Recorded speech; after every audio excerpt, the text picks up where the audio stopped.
Genghis Khan built the largest contiguous land empire in human history. He did it with horses, bows, and a level of military genius that has never been matched. His Mongol horde conquered more territory in 25 years than the Roman Empire conquered in 400.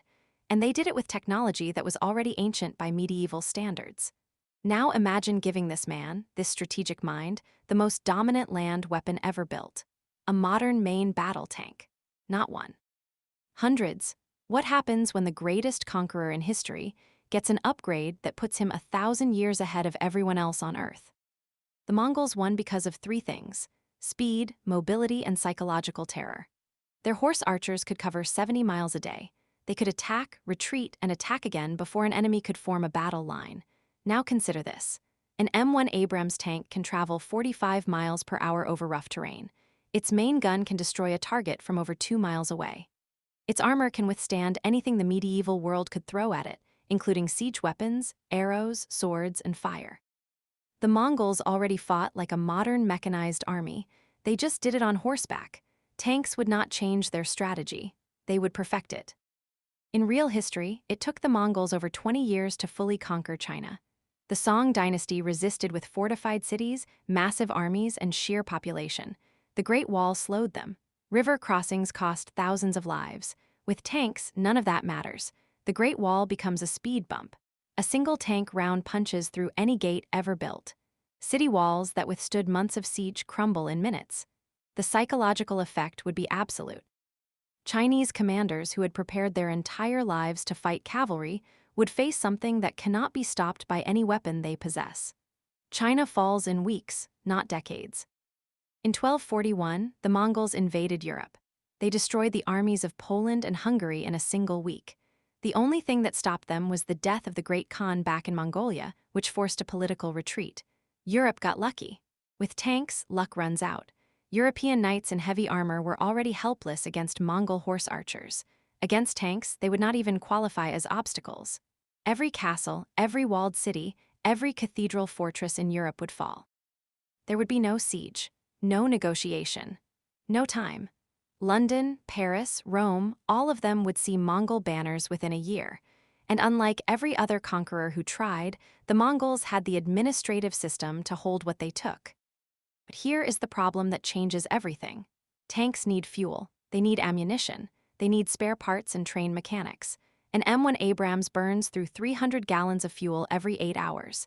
In the 13th century, there is no gasoline. There are no refineries. There are no supply chains capable of moving thousands of gallons of fuel across continents. The Mongols could conquer anything the tanks could reach on a single load of fuel. But then what? The tanks become monuments. Incredibly expensive, impossibly advanced monuments sitting in fields because no one on Earth can make them run again. The greatest weapons ever built, reduced to curious metal boxes within months. This is where Genghis Khan's genius becomes the real story. He was not just a warrior, he was an adapter. When the Mongols encountered Chinese siege weapons, they did not ignore them. They learned, copied, and improved them. When they found Persian engineers, they recruited them. The Khan would use the tanks for one devastating campaign, conquer everything within fuel range, and then do something no one expects. He would study them, take them apart, learn what makes the armor impenetrable. Use the steel for weapons. Adapt the treads for siege equipment. He would extract every possible advantage from the technology and then build a civilization that could eventually reproduce it. Not in his lifetime, but he would plant the seeds.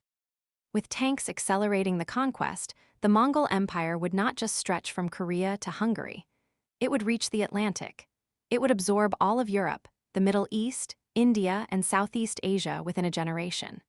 For the first time in human history, a single political entity would control the majority of the world's population, resources, and knowledge. The Pax Mongolica, the period of peace and trade that historically lasted a century along the Silk Road, would become a global phenomenon.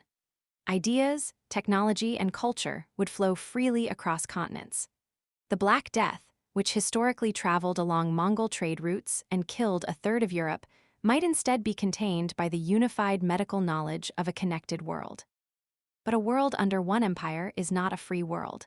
The Mongols were efficient rulers, but they were also ruthless ones.